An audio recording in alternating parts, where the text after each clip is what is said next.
When I spit bars in a rave, man, I go hard like Stanton. Yeah. Yeah, we're good to go. Yeah. All right, cool. I'm gonna drop off. All right, nice Cool, one. cool. All right, lads. Yeah, so first episode, Touchline Hotspur. I guess I'll introduce myself first. I'm Sai. I'm your host for today. Who's next up? Yeah, I'm Tops. I'm Owen. I'm Tyler. Good way to start the episode, lads. Good way. And I'm Teacher. It's been a difficult day, and I think I speak for everybody when I start by saying that. We'll let time take its course anyway, and express ourselves. So just for context for the listeners, we've literally just finished watching Sheffield versus Spurs, and 3-1 defeat. I think we're all a bit deflated. I'm trying to smile through the pain, but yeah.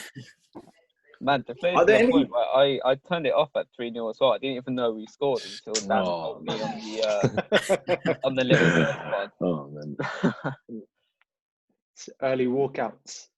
Yeah, I wanted to turn it off, but I wanted to see if there was at least any positives I could bring into this pod today. But again, Harry Kane got a goal. As usual, man. Yeah, he got his goal, which he always does, and put him in position. Like, arguably, he could have scored 3 today as well. So. Yeah, so I guess the first thing we could discuss is the team sheet. How did everyone feel when they saw it? What would you have differently? Firstly, I thought it was quite criminal that Delhi didn't start. I know it's obviously like really easy in hindsight to see the lineup, but we all question like who's playing number 10, and like Delhi not starting was a big miss for me. Yeah, I agree. What do you? You got to think as well, Sheffield United, how they would usually play. They have 3 centre backs. They defend deep, and we saw so many times throughout the game, Kane was so isolated, and we know if Kane playing Delhi playing that kind of shadow striker role, it would have helped him a lot. And obviously, again, the main one, Ndombele, we had no one really. Lo Celso didn't have his best game. Sissoko was Sissoko. And we just had no one really to create anything and get the tempo moving in midfield. Yeah. Do you know what I reckon? With the starting lineup, I think I've kind of been dying to see a starting lineup like that, which is packed full of pace. Everyone looks like they want to be aggressive. You just kind of think, this could work. And then because it's against Sheffield as well, I was thinking, you know what? Weaker side, haven't scored in a while. Perhaps we don't need to be too defensive in this game. But what turned out to be, it was disappointing. He ain't doing that again. What worries me about lineups like that though is they restrict you to playing one style of football. When you got that much pace, you anticipate on counter attacks we're going to be proficient, we're going to be pacey, we're going to be able to interchange positions. But in situations where you're facing a low block, you need someone that's going to unlock the game. And again, we're sitting here pining for a guy that's on the bench, sitting there, who, when he eventually did come on in the 70th something minute, started to show progressive passing that unlocked that block. But again, hindsight is 20/20, isn't it? So, is there anyone on the Spurs pitch today that you could single out and say this person had a good game, and be honest? Unfortunately, it would have to be Lucas Moura. You think so? And he got quite a lot of stick before the game, but I'd say Lucas looked like our only bright spark, even though he was kind of taking up that space inside, which ideally he shouldn't. He was the only player who I felt that Sheffield United were actually scared of. Yeah, I hear that. I thought Bergwijn played quite well. He was trying to create attacks, trying to stretch them, especially through the middle on a lot of counter-attack runs. I didn't think Moura played too badly today, but as obviously Owen said, there's lots of opportunities where he probably took up space that Kane was in, especially as a chance towards the middle of the second half where Lamella's come through, and I think Lamella probably delayed the pass, but probably should have put it through to Kane. And obviously, before it got to Kane, Moura was sort of occupying that space. So yeah, I think you're right. Like, Moura didn't play too bad. I thought Bergwijn played all right today. Like, I don't really have anything positive to say about the back four today. You know, and obviously Kane got his goal as well. That's about it, really, in terms of the team that played today for me. I think the thing with Lucas Moura as well, he done today what he does every single game. He picks up really nice spaces in between the midfield and defence, and then just head down, just runs into a blind alley. Like, his decision making is poor, his passing is poor, and he just didn't offer enough for us today, to be fair. Obviously, we'll come on to the ridiculous, which my head is still hot, the VAR decision. I don't even want to give it energy. Bloody I don't hell. want to give it energy. Believe it. That was Every time I imagine Stockley Park, I just imagine Randall from recess just sitting there doing this, and for the most minuscule thing. I see it. I envision Stockley Park as a bunch of guys sitting there doing lines and having escorts around because they're not focused on the game. They're not focused on the game. Nothing. I Yeah, kind of 'cause respect that. It's too much power, isn't it? It's like, ultimately, it makes the referee on the pitch obsolete. There's never any deliberation. It's becoming this running theme as well. We saw it yesterday with West Ham. It's like common sense is taken out of the game entirely for following the rules, so to speak. But the rules were designed to be sort of objective in a way, to where you can apply common sense in certain instances. And in this particular instance, if you can't apply common sense, then the play should have been pulled back after the goal was chalked off, because it progressed through an advantage. So natural progression is, okay, cool, they get the ball back. Absolutely. But again, it's farcical. It's not really worth the energy. We don't have the luxury of seeing how Jose spazzes out about it either. So I guess for me, I would like to move on. But if anyone else has anything to say about it, I totally agree with you, Si. Like, if you think about that actual possession, like, if it's not a foul, fine, but it was a foul.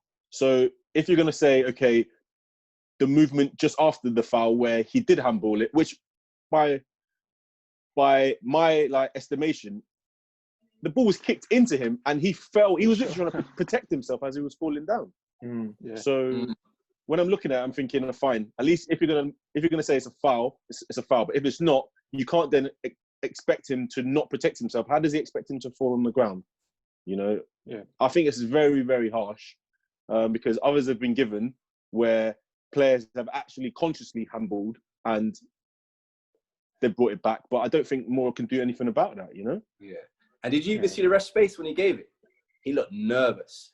When he gave that, he was like, he looked at Harry Kane and was like, boy, I'm just here, I'm just getting paid. Yeah. He looked nervous. He knew it was nonsense, but there's nothing you can do. I'm not even convinced they even touched Lucas's arm. It looked like it's like his arm slashed back. Like, it happened so quickly. You can't give a decision like that. And in the end, obviously we were shit really, but you can argue that cost us the game as well. Or yes, you know, there's been a number of occasions that similar sort of instances where, if you look back earlier in the season, we had a very good sort of first 60 minutes against Leicester, and we had a very harsh goal chalked off. And when that goal was chalked off, Leicester almost found a second wind, and then obviously buried us in like the last 10. And today you're thinking, all right, we can see the silly goal, fine, let's try and get back into the game. You know, as I said earlier on, like, we had them on the ropes, created what I thought was quite a lot, and then got ourselves in a position to get a goal, which I think was a fair goal. And then obviously it got chalked off. And then obviously probably getting to half-time, heads are a bit down. They're thinking we probably should have got that goal, but probably didn't deserve to be down. Whereas if you look on the other side as well, Sheffield United are probably going into that thinking, all right, we got away with that one. Now let's go for it in the second half. That is a good point that you make, Tops. Ultimately, for me, the sort of passage of play mirrored quite closely the sort of flow of the Man United game, in terms of we had opportunities to make change coming out of halftime around the 55-minute mark to sort of stem the tide of them coming back into it, but we didn't. So we just invited pressure. Because after 55 minutes, I didn't feel like we really showed anything in that little passage of play leading up to their second goal to say, okay, cool, we're going to get back to this. And obviously, the old adage of halftime sometimes kills your momentum played a major part in this game as well. I feel like in these moments, like we're seeing Jose sort of deviate away from the things that he's known for in terms of ruthless substitutions and like tactical changes that can really change the way that a game plays out. And for whatever reason, he's just not doing that for us at the moment. And I want to give him the benefit of the doubt, but I mean, we saw them score, and then Ndombele gets on the pitch, and basically the game was already done by that point. Yeah, I think with the Jose thing, I think it's one of those ones where he still doesn't want to rock the boat. And I feel like that aggressive substitution tactic, that works, I think, when the team's a bit more settled, when perhaps the team's performing a bit better, but he hasn't got the results. I don't know if he's got the dressing room yet. And to be fair, he kind of needs to prove himself because he's not coming from a place of security in terms of his last job. And then, like, I just also feel like, regardless of what we sit here and say today, yeah, to concede 3 goals against Sheffield United, not an informed team, a weakened team at that, it's just, what was the plan? And then you look at the team that got outed, and it's just like, bro, Jose Mourinho is not sure about what he's doing right now, and that's the fact. He's still trying stuff out, and the thing is, he's taking us for guinea pigs, and that's not right. Thing is, I can hear all the Man United fans laughing, listening to me speak, because they'll be like, we warned you, man, we warned you, man. I remember early on, it might have been his second game against Olympiacos, and he took off Eric Dyer after like half an hour and brought on, I can't remember who, but he turned the game around, we ended up winning. And I was like, oh, this is what we need with Mourinho. Poch never done an early sub like that. And now I don't know what Mourinho's doing. He just kind of, I don't know, he seems scared to kind of make a change early on. Like Well, he's image gang, isn't he? He likes this facade of like this guy who knows everything, does everything in right timing and all of that stuff. And I mean, I don't want to be too harsh on him because I feel like this season was a write-off since Poch lost a couple of games, and I feel like from that moment I knew where it was going. We're going to get rid of him. We're going to have this moment of unrest. But the signs aren't really all that. Yeah, like with the first sub as well. I didn't think the timing was terrible, but the player he brought on as our first sub being Lamela. Yeah. Where he basically killed it. Like, he breaks down almost every attack we seem to have. He's almost too busy just being on the spectrum and putting crayons up his nose to release a pass, or he's thinking about doing a ball roll and he decides against doing the ball roll and he just does all these needless touches and just doesn't release the ball. So that's frustrating. If Dele and Ndombele came on at that time, I think that would have been a much better substitution. And Yeah. And I don't think the middle was right. Sorry? Say that again, sorry. Sorry, I thought I cut somebody off, but I was saying that sorry. I don't think Lamela was the right change at that point. No. It was too soon, and it was one of those ones where he's not going to have enough influence to change the game in any sort of direction. Like, what Lamela gives you is a bit of creativity sometimes and some decent hold-up play and some aggression. Beyond that, he's not getting us goals. He's not going to find that killer pass that's going to land on Kane's head or on his feet or whatever. And if anything, he's just gonna disrupt the play. He's just gonna disrupt because he's so. I wouldn't say he's selfish, but he's so one-track minded. It's get the ball, hold it for a while, do something cool, and pass it, and then try and repeat that when possible. It just weren't right. It weren't right. It's frustrating. Like with Lamela, I just think it's frustrating because he's someone as well that often takes up very good positions in attacking third, and the one thing that I just can't with him is that the guy holds on to the ball so long, and to the point where not only does it just either slow down the attack, but a lot of times it breaks down the attack. And personally, I don't think he should have been the player to come on. Yeah, maybe if you brought on Dele, if you brought on Ndombele to try and change the game, but I don't think that was the right move. I actually don't think Bergman should have come off. If anything, it should have been Son. Like, I don't think Son was very good today. He goes through these periods where he comes in and out of games, and obviously we could tell that, yeah, through the middle with Sissoko, we were quite limited. So to have Ndombele on a bit earlier probably would have been my choice. And even then, throughout the game as well, even the positions that Dele was taking up are not positions I really want to see him in.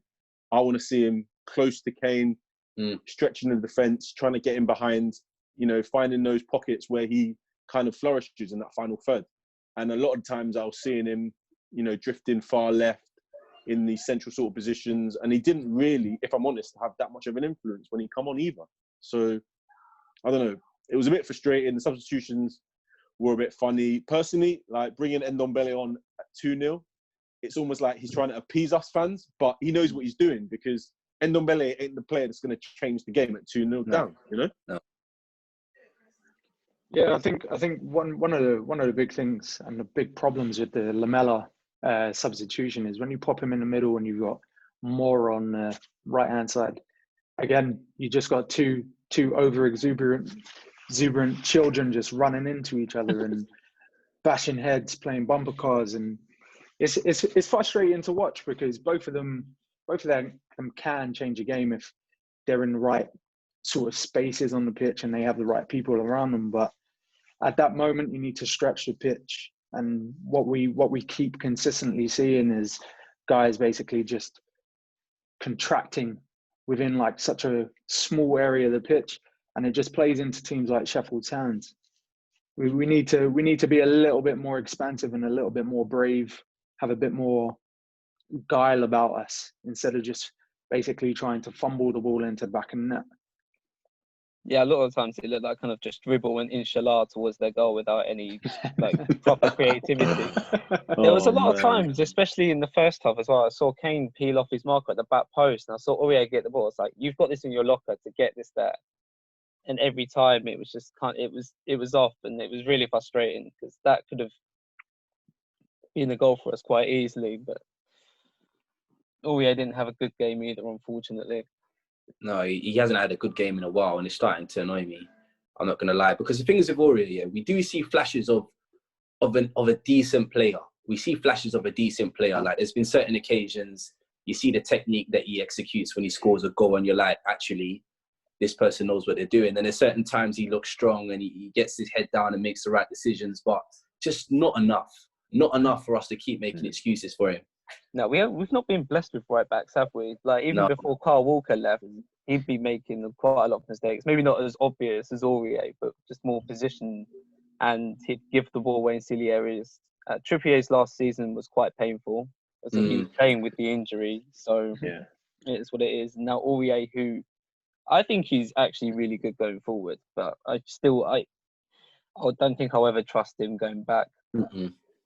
And if he could just jockey in, inshallah, that would be fantastic. But he just doesn't believe in that at all. So yeah, I'm flogging him in the summer. I think absolutely. He used a lot of that. AS Monaco are interested in him. Like, we need to get some decent money for him. Yeah, I'm always in get a disbelief. decent amount, just get rid of him, man. Like, We can get a decent fee for him to go a long way to getting Aaron's, I think. But right backs ain't coming cheap these days.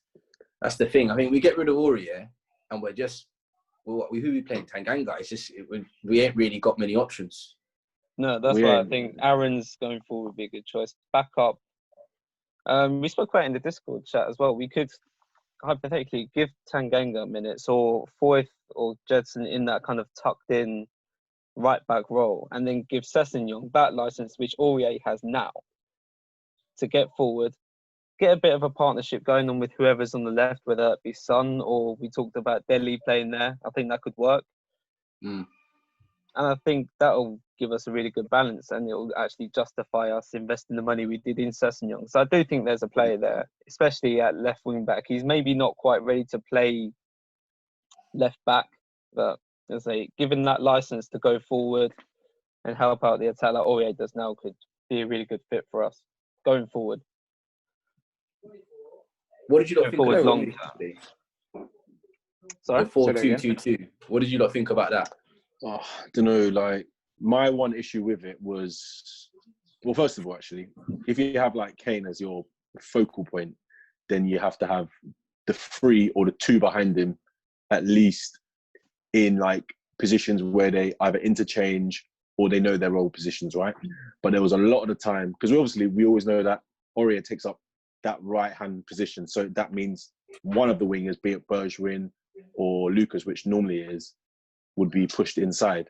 But there were lots of times where we were very narrow. Like in our build-up play, we were very narrow. And obviously we weren't going to really get anything on the left side from Davies. So this is a sort of game that if you have the 3 of them, I would be hoping that like Son would push himself out wide.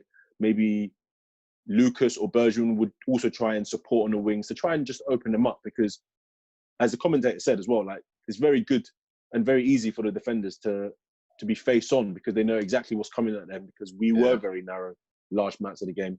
And then if we were to open it up, try bring in some wing play, or to, you know, at least force the defenders to defend a different way, then we could have obviously created options. As Owen obviously said, like we had a lot of disappointing sort of final balls from Aurier, so like it wasn't as if we were getting very much from that side.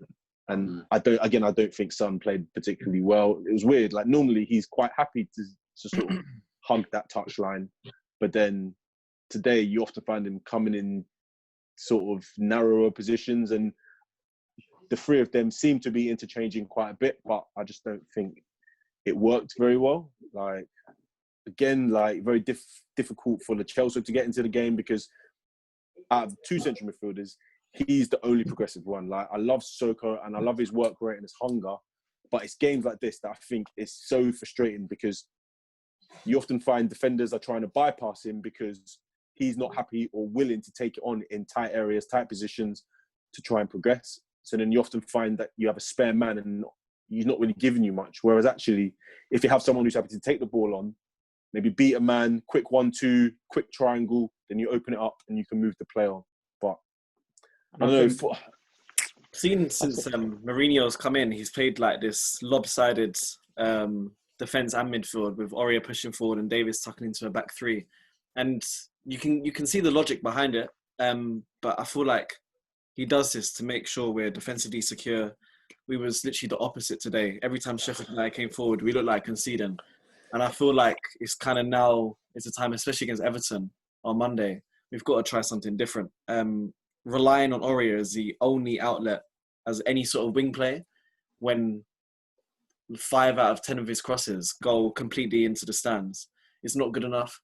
We need to try something different in midfield. We need to try a different formation, because we keep playing that same formation, and it's so predictable to play against. Like you guys were saying, Son comes tucked in, then we have no one on the left, and then everyone's just cuddled in the same position on the edge of the box. And we saw it today. It seemed like we were trying to walk the ball into the back of the net. You had Lamela doing his rollover of the ball, Kane, Dele, Son, all taking up the same sort of position, and no one wanted to try something different. You saw Lucas, when Aurier went off, Lucas went to the right and was just playing these awful loft crosses in. Nobody.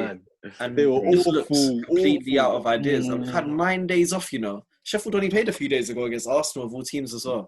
We've had 9 days off. What are we doing on the training ground? Like, God knows.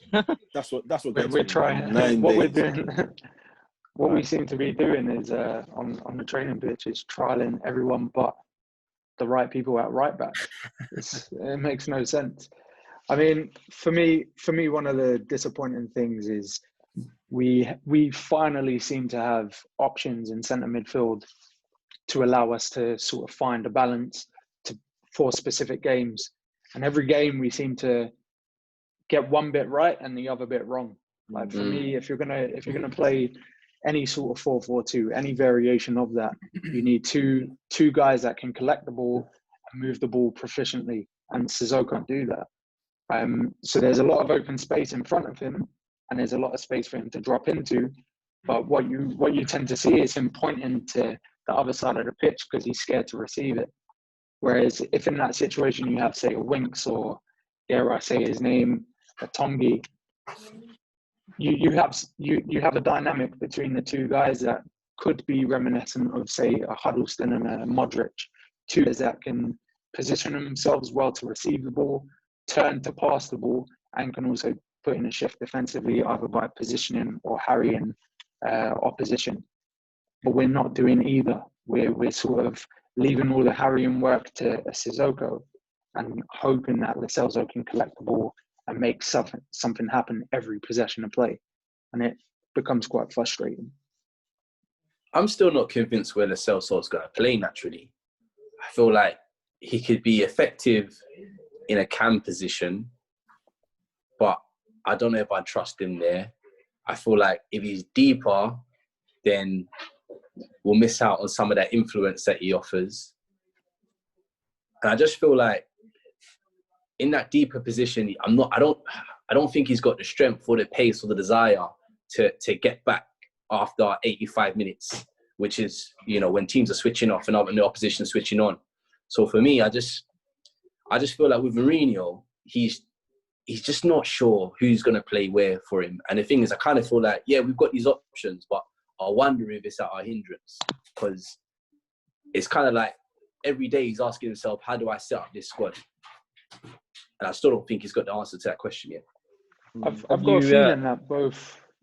Sorry, I've got a feeling that both him and Ndombele were purchased with the intention to play them as two of three centre midfielders, with potentially Winks dropping deeper or Sissoko as like the sort of Kante type role of just run around and cause some havoc while the other guys sort of pop the ball around. And obviously the diamond was just dead in the water from the beginning, but the option is still there for us to play a 4-3-3.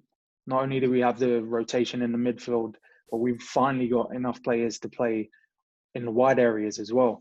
And we've not really explored that at all since Mourinho came in.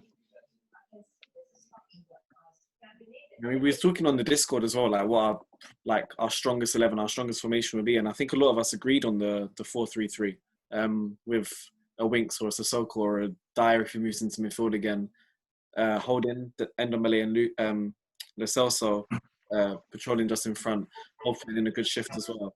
And then that leaves even more space for Kane and then two wingers to either come inside or stay wide. It just gives us a lot more options to play with. And I'm not sure why we're not trialling it. It'll be interesting to see if he does it against Everton. I'm sure he won't, but we can hope. How do you guys think we'll set up against Everton? To be honest with you, Everton, they've got lots of technicians in that team. They got pace with Richarlison and Calvert-Lewin, who these guys seem to be on form. I think Everton will be a difficult game for us. Like, I'm not sure how they're going to take this because, as mentioned earlier on, like we've just had 9 days out, and you'd think maybe they had a few days off and they would have hit the training and then hit it quite hard just before the game. But if anything, maybe I feel like it's maybe had a bit of a hindrance because today they just seem to lack. They seemed a bit flat. I just feel like there wasn't enough hunger, there wasn't enough desire. Like, fair play to Sheffield United. They held their own and they were very happy to sit and defend. And then obviously they were clinical when the chances came. But again, like I'm looking at my 11 and I'm looking at their 11, I'm thinking they're not better than us. But somehow we've conceded 3 goals and we've only scored in the 90th minute. I mean, it's very, very frustrating. Like, I'm really, really I'm confused at the moment. But I think the only way we can just change it is to get back on that horse and in the next few days try and improve mentality, maybe try and improve our methods. Like defensively, we weren't amazing today. But it seems that, like if there was any sniff of top 4, that's definitely gone now. Like, so we just got to try and get some positives, from the rest of the season. That's another away loss, which we have to contend with and think about how we're going to improve on that front as well. Like, I think that's the most bitter pill. That's the bitter pill to swallow. Is coming back into this restart. I was quite optimistic at the fact that both home and away fans don't play a factor. And I feel like for the entire season, the toxic environment at home, and then obviously the sort of fear factor away from home has really hindered like how expressive a lot of our players have been.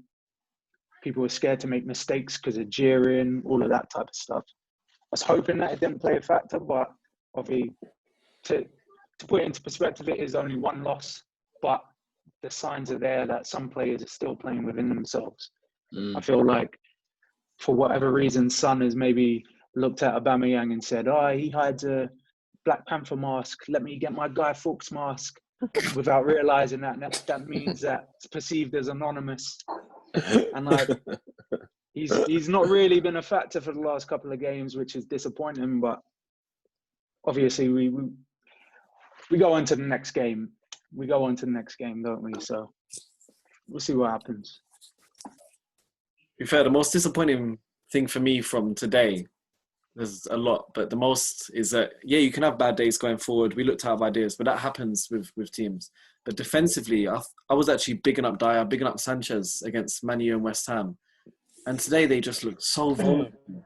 Yeah. Ollie McBurney. Did you see his goal? Ollie McBurney. No, it's embarrassing. This guy can't be scoring goals like that against us. Do you know what? I've got to say, the defending today, and I'm not gonna lie, I've been singing Dyer's praises. Regardless of the penalty, I've been saying, you know what, Dyer's had a good couple of games. He's looked solid, he's looked strong, he's looked aggressive, he's looked athletic.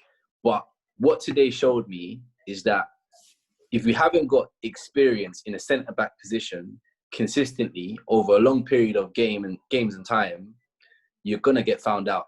You're gonna get found out. He weren't touch tight, he got caught up ball watching, and it's just at the wrong time at the wrong place. And you just got to be there to put it in the back of the net. And then you've got Vertonghen and Alderweireld sitting down. I still don't get it. I know there's some kind of dynamic there. There's got to be something going on. But for me, it's just like, that don't make sense. That don't make sense. No, the only sense is, I mean, Eric Diaz is kind of Mourinho's teacher's pet since he's taken over, and he's kind of experimenting with that, and it's not come off today. Yeah. Yeah. See if he plays Toby against Everton, at least. And you know what? I get your point about, Eric Dyer. Maybe, he's been playing himself into the position, but then I just don't see what Davinson Sanchez's excuse is. Like, again, today, this is a guy who's a natural centre-back, apparently, like, just full of errors and mistakes, and just doesn't, it's weird, it's like he doesn't read the game as well as he probably should do, because like everything about his game, like he's big, he's quick, he's fairly physical. You're thinking that he should be able to boss most strikers that he comes up against, but then you watch him and the guy he's second to like everything. He doesn't win everything in the air. Like, you often find him like with the ball at his feet, you're not always convinced, gives away things silly. And today as well, like, I just think, if you're going to say Dyer maybe has the excuse that defensively, okay, he's not always been there, but maybe he's had his head in midfield. But you would hope that an actual natural centre-back would probably pull him aside and say, listen, do this, do that. Yeah. Put you in this position, put you in that position. Yeah. I just feel like sometimes, like, to be honest with you, I'm split on Davinson Sanchez. I really am. I really thought when he first signed him, this is a guy that had a lot of potential. As an international, seems to be very well thought of. But now, as the games go on and the seasons go on, I'm just waiting for an error, waiting for a mistake from him, and I don't know. I'm lost. There's a theme emerging with him. There's definitely a theme with him. Anytime there's a player that's willing to engage in that physical battle with him, he gets lost in that. So he forgets the other aspects of his game that make him a proficient centre back. If you notice against, say, West Ham, when Antonio absolutely gave him the run around, most of the game he was just focused on bumping him, pushing him, and shoving him. When realistically, all he had to do is play a little bit off of him, he would have had him the whole game in his pocket. We've seen him do it against guys like Aguero, who is an intelligent player who can pick the ball up to feet. Sanchez deals with those players a lot better than he does the more physical, burly defenders who are going to start to get into a jostling match with him. So I think it comes down to maturity for him. I can see a very, very good centre back there. We've got to keep in mind that he is young for defensive standards. But yeah, we can't keep seeing the same mistakes over and over again, because he's just going to work his way out of the team. That's been the theme of the season. Just so many individual errors, from Oria to Sanchez to Alderweireld to Dyer. Literally any player, they've made some sort of defensive error that's led to a goal. And this can't keep continuing. It's the fullbacks for me. I just feel like in the last couple of seasons, we've shipped Danny Rose, Trippier, Cole Walker-Peters is he on loan? Cole Walker-Peters has gone out. Yeah, Southampton, yeah. And it's like, what was the plan there then? Just to hold Ben Davies and Aurier? Like, I think in a centre-back position, we've got options. We do. And we might not like them all the time, but I think as far as any sort of top 4 contending Premier League team can ask for, we're reasonably stocked. But we can't get them playing. And as you said, the individual errors, I don't know where that comes from. Maybe it's a lack of leadership in terms of Maurice giving people the heads up or slapping people around the ear. I don't know. But I just feel like when we was playing under Poch, we had, did we go 2 seasons as the best the least goals in the Prem? Yeah, best defensive teams. Yeah. Do you know what I mean? And it's like, we've got more or less the same squad, barring the transfers for Danny and Trippier. More or less, the back four's intact. So I can't say it's that. So I just look to the fullbacks for me and say there's something. Ben Davies got found out all game to the point where Vertonghen had to come on because he was getting bullied in the left back position. Every time they put it upfield, it was straight to left back, and Ben Davies was struggling all game. Like the drop off, like obviously Rose and Walker have gone, and they've been gone for a while. But if we're being honest with ourselves, like the drop off since, we've never really recovered it. We've never really got fullbacks. Even if you look at like Rose and Walker as left wing backs, right wing backs, right. If you're just having a conventional left back or a conventional right back, the guys that we've got in just haven't been at the level that we've required. And let's be honest, one of the main attacking positives about Posh's team was the ability to have 2 fullbacks who were very mobile, very technically proficient in the attacking areas, whilst having the ability and the assuredness to always be solid in defence, even if they need to use their pace or if their ability to just defend. So then when Walker went, we're always looking for someone to kind of take his place. We've kind of had trips along the way. You know, we've had Oria come in, but clearly these guys haven't been up to it. And then obviously Rose as well. Age has probably hit him, but then like Oria and Ben Davies are both 27. So it's not as if these guys are aging, but I just don't think they're at the right level that we require them. And they just don't offer us enough as all-round fullbacks in order for us to progress our play. And it's very frustrating because, you know, if you look at a lot of our outlet today, especially on that right side, it was through Oria. So we're kind of putting our attacking ability, our attacking, you know, potential to his ability to make final balls, to his ability to make the right pass. And obviously, as you said, like, the minute you smell blood, you just go for it, you know? And if they probably saw that with Davies as well, he would have thought, okay, everything's coming my way. Maybe someone can pull me in. But what did we do? We take him off and bring on a 33-year-old. Like, I'm just, like, it's so frustrating, and it's very difficult to understand how we're going to get ourselves out of this revolving cycle. Like, and, you know, by no means am I slandering these guys. These guys have been, you know, loyal. They've been at the club a long time. Players like Vertonghen, players like Davies. But obviously, if we're trying to move to the next level, like, these are the sort of players that are going to move us there, you know? Yeah. And talking of players, what did you guys think of Trippier's quotes that we would have won the Champions League if Dembele was at the club? What did you guys think of that? What did he say? I I wanted didn't see to that one. touch What did he on say? He said if Dembele was still at the club, Tottenham would beat Liverpool in the Champions League final. Musa. He was a great player, though. He was incredible, man. He was a I don't know if I agree, but yeah, I don't agree. And more important, I don't know why Trippier has just turned into chatty patty since he left. Yeah. I But mean, for me, that's the the thing at least- Sissoko. That's the You thing at think? Sissoko. That's the thing at Sissoko because of was it a penalty he The conceded? handball, yeah, Yeah, that's the thing at within the Sissoko. first minute. Huh? You can't win a game in the Champions League final like that. How can you? Yeah, I think it's all in bad taste, man. Like, to be perfectly honest, to put all of your hopes on one player is, what does that say about everybody else? I mean, Exactly. everyone had the opinion that Kane shouldn't have started. I've verged on the side of your best player plays, innit? If he says Every he can time. run, you put him on. But Trippier shouldn't really say anything because No. for all accounts he was terrible for the whole season. He was crying his eyes out every other match because he was getting jeered and all of that stuff. Like, just I looked was like a the one booing whiny him. child. Say that again. I was the one booing him most of the time.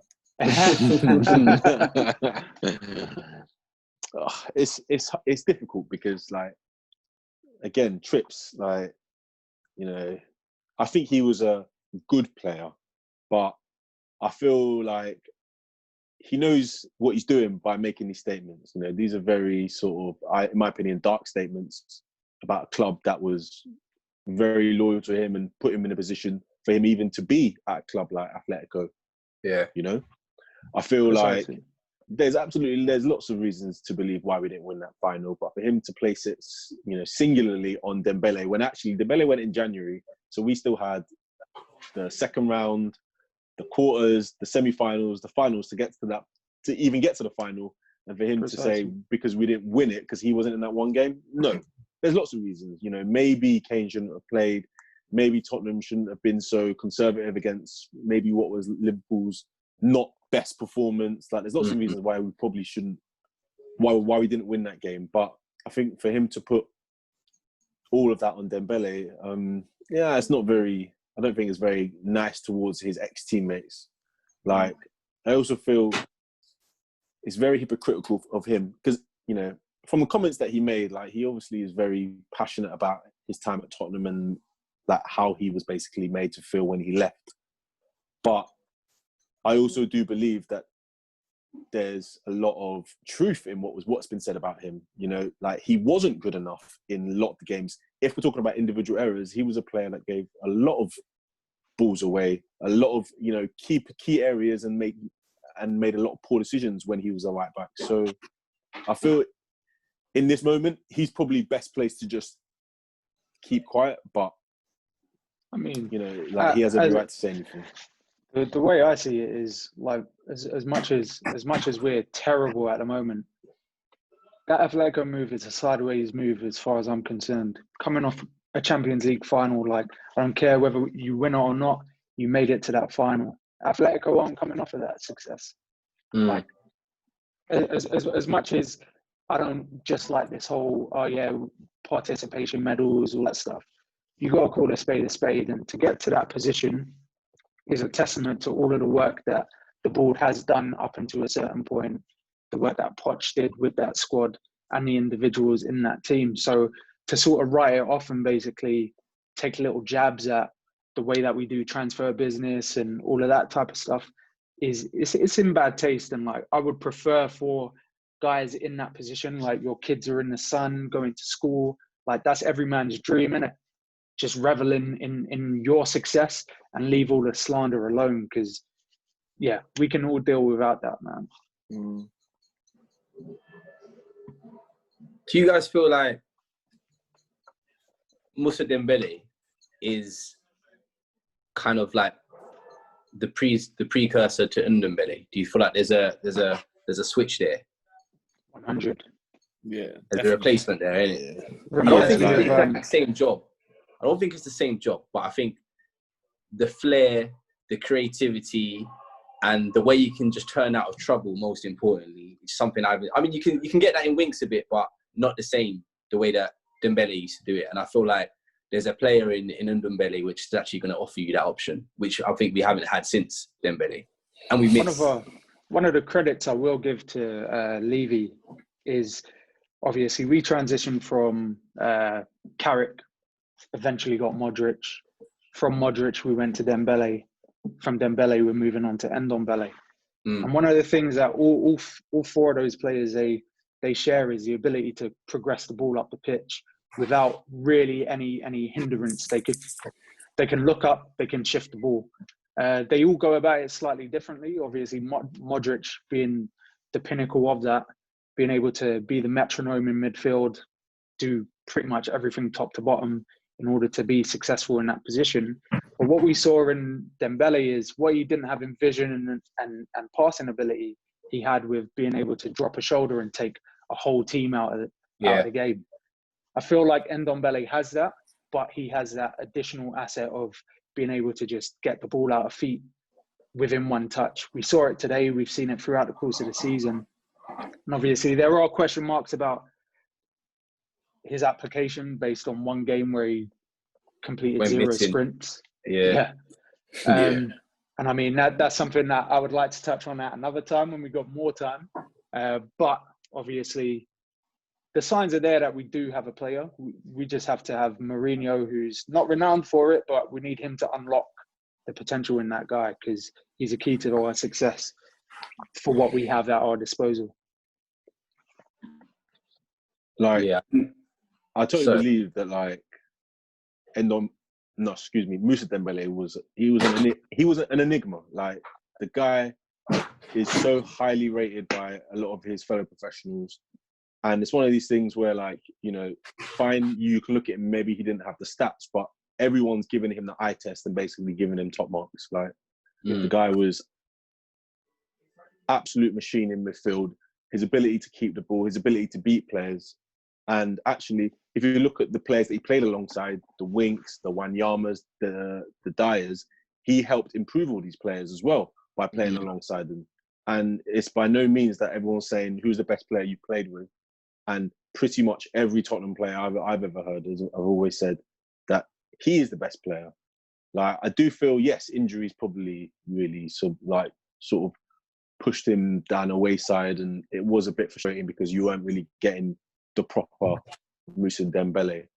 But I do feel, if we're talking, you know, technical ability, that Ndombele is just as good. Like, you know, Ndombele, I feel, it's funny, like, I feel like he's not a luxury player in the sense that you have to carry him, but if you give him a job, you won't 100% be sure that he's going to do it because of the type of player he is. You kind of want to support him with someone to kind of enable him to do what he does best. And sometimes I feel when I watch him, like even today, I was watching him and I was like, you can tell that there's a player there, but he's clearly rusty because he's had no minutes and he's had hardly any game time to be able to do what he can do. Like, to compare the two, you probably can. Like, you know, these are sort of players that we've kind of had in our sort of line of like midfielders who are very good at progressing the play and getting on the ball. But again, this is the first season. We kind of need him to build his game and build his fitness, get himself right. And I feel like, you know, this Project Restart, since we've been back, is like the perfect time to do that, you know, because you're just going to get in a vicious cycle where we're going to finish the season. He won't have had much game time. And then you're in this vicious cycle where he maybe might go away in the summer, have a bit of a holiday, relax, put on weight maybe, doesn't play football again. And then you're trying to get him back to full fitness again when the new season starts, you know? Yeah, the interesting thing about Trippier's interview was that it seems he alludes to speaking to some of the Tottenham players or members of our comment squad about Ndombele, and the feedback was just everybody rates him. He's this, he's that, and I guess the one black mark you could put on Moussa Dembele was his effectiveness once he did reach the final third. That could be the only black mark. I think this is where Ndombele's ceiling, I feel like, is higher, because once he does get to the final third, he does have an extra dribble in him. He's got that final third pass as well. Yeah. I think think he's not afraid to shoot as well. Yeah, precisely. Moussa Dembele, for his quality in the middle of the pitch, he didn't contribute enough in terms of goals and assists. And I think for someone of his quality, I should say, he didn't contribute enough in terms of goals and assists. And I think Ndombele does offer you that option a bit more. Well, I hope. Time will tell. It's still early days, but you'd hope to think he'll fulfill that requirement a little better. I mean, as soon as Looking at Ndombele came on, he played that pass. Obviously, Kane was miles offside where Kane scored, but Ndombele played Yeah. the pass right through the Yeah, defense. yeah. No, Like, it's this is what we've been eye waiting of for. a needle. Yeah. Yeah. So we just need that. He needs to start against Everton. He's got 20 minutes under his belt now. But That's it. I feel like a broken record just saying nobody needs to start. He needs to start. But Well, Everyone's on their honestly, knees. but Tyler, it's not unheard of because this is our star player. This is a £60 million record signing, and everybody knows what this guy's potential is. And it's just like, how can everybody know it and everybody see it and everyone speak of it, but the person who picks the team can't? Like, you clearly need to get this guy playing. You clearly need to get him in the side. To like, maybe he needs to be like, I don't know. Sometimes I don't like this feeling of like footballers who are like adults being coddled, but sometimes you maybe need to just get your hand round, on his shoulder and say to him, hey, listen, I know things have been difficult, but you're a good player. I need you to start getting your head in the zone and, pushing on, because this is the sort of thing that we need from him. Like, the guy is 23, 24. So it's not as if like, he's not, he's a seasoned pro who's been in game. He's only been playing pro properly for like 3 seasons max. And this is his first proper season in the Prem. So we kind of need to like give him a chance, but whilst also giving him a chance, like protect him. But I just feel right now he's being overprotected. Like, Mourinho is the thing about Mourinho, guys, is that Mourinho he loves the games. He loves the games, you see. Because if you think about what he's saying, right? For all I know, he could be saying all these positive things about Ndombele in the week and using it as like a mind game to be like, okay, cool, let's prepare for Ndombele to play. And then he will change the team up when it comes to match day. But Ndombele doesn't need 20 minutes, 30 minutes there. Ndombele needs to play 45 minutes, 60 minutes, and then you will be able to see the kind of result or the kind of performance he's going to give you. Like, as I keep saying, I really enjoy Sissoko's work rate. I really enjoy his hunger. But this is not a player that's going to progress and try and open up teams that are clearly going to be, playing a low block or 5 behind the ball. And, they're going to be looking to hit it into Rosette at every opportunity, Yeah, definitely. I think before we wrap up, because we've gone just about an hour, obviously, speaking of Everton, someone touched on it. What are our predictions? I'm going to protect my neck this time. You first. Yeah. Based off today, I'd hope that the guys come out and they want to pay back after that performance. I do think there was an element of unluckiness today, but yeah, depending on how we go about it, I think if Ndombele plays, maybe with Winks, I feel like we do get the victory. Maybe a narrow victory. We won't keep a clean sheet, so maybe a 2-1 or a 2-2. Narrow. Yeah, tucking the neck in today. Do you know what it is with the forecast thing? Yeah, I just feel like it's so difficult for me to suggest what a scoreline's going to be because I genuinely have no idea how Mourinho's going to set up the team. I'm literally thinking, what's he going to do? He's going to do a 4-2-3-1, 4-3-3, or is it 4-2-2? I have no idea.